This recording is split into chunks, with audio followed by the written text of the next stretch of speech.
Wilfried Ngwedi, porte-parole du gouvernement, bonjour. Bonjour, monsieur. Pourquoi le chef de l'État a limogé son ministre de l'Énergie? Le ministre Akpona, à l'occasion d'une activité politique dans la ville de Parakou, a tenu les propos qui sont d'une gravité avérée. La gravité des propos appelle à ce qu'il y ait une réaction d'envergure. D'autant que, depuis sa prise de service à ce jour, le ministre n'a adressé ni au chef de l'État ni au gouvernement un quelconque rapport faisant état de malversation qu'il aurait constaté dans son ministère. Le chef de l'État a donc considéré qu'au regard de la gravité des propos qu'il a tenus, il était de bon ton de le délier de toute obligation de réserve et de tout devoir de solidarité envers les membres du gouvernement afin de se rendre disponible pour porter à la connaissance de la justice tous les détails de quelques affaires dont il aurait eu connaissance et qui relèveraient de la malgouvernance au sein de son ministère. En conformité avec la tradition, je dirais la doctrine qui est celle du président Patrice Talon et de son gouvernement depuis 2016, d'afficher une tolérance zéro à la corruption, aux actes de prévarication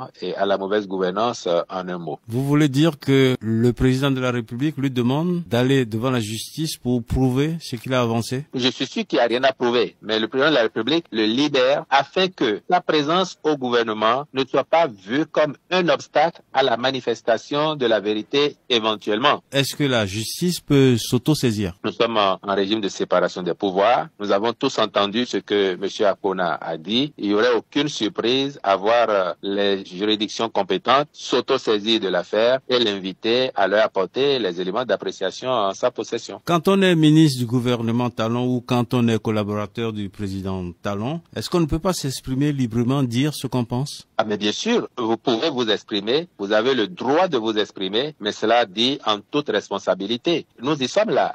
Monsieur Akpona a bien dit ce qu'il pensait, ce qu'il croyait devoir dire. Mais vous conviendrez avec moi que si, au sein du ministère dont il a pris les rênes il y a quelques mois, il lui est arrivé de faire les constats tels qu'il a parlé en public, la première instance au niveau de laquelle il devrait évoquer ces constats, ce serait le gouvernement et au chef du gouvernement. Je vous réitère que à ce jour, depuis sa prise de service au jour de son départ, ni le chef de l'État, ni le gouvernement n'aura été saisi d'une quelconque affaire, d'un quelconque rapport mettant en cause son prédécesseur, faisant état de prévarication ou de mauvaise gouvernance tout court. Est-ce que le chef de l'État l'a reçu avant de le limoger? Je ne saurais le dire. Le ministre Homeki a été viré pour avoir dit qu'il soutenait un proche du président. Le dernier cas, celui de l'ambassadeur à Goncan, est-ce que la parole n'est pas encadrée au niveau du gouvernement? Regardez bien, chacune de ces affaires est spécifique. Dans le cas du ministre Homeki, et on n'épiloguera pas là-dessus, il s'agissait aussi d'une prise de parole politique qui, manifestement, jurait avec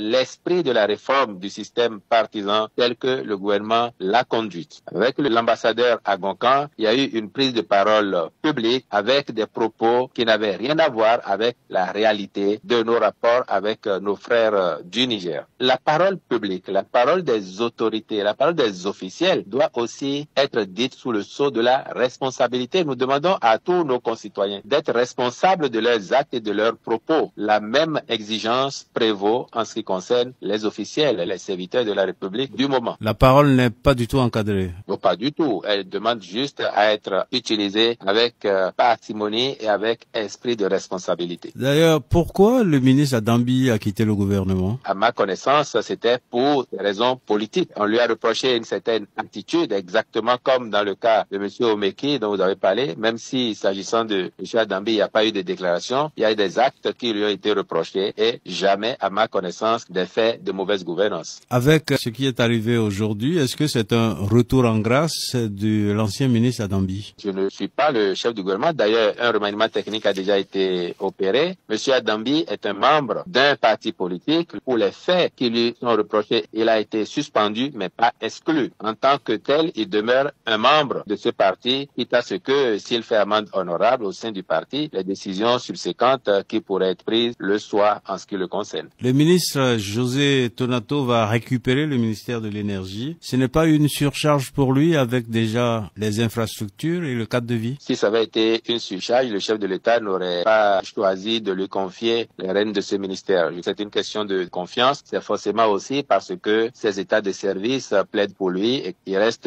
11 mois. Il n'aurait pas été efficace de faire venir une nouvelle personnalité au gouvernement pour prendre en charge ce secteur, sachant qu'il faudrait à minima quelques mois à cette personnalité pour prendre ses marques, s'imprégner des dossiers. Le chef de l'État a préféré miser sur quelqu'un qui est déjà au gouvernement, qui connaît la philosophie globale du gouvernement et qui a fait ses preuves dans d'autres secteurs ministériels. Merci beaucoup, monsieur le porte-parole du gouvernement.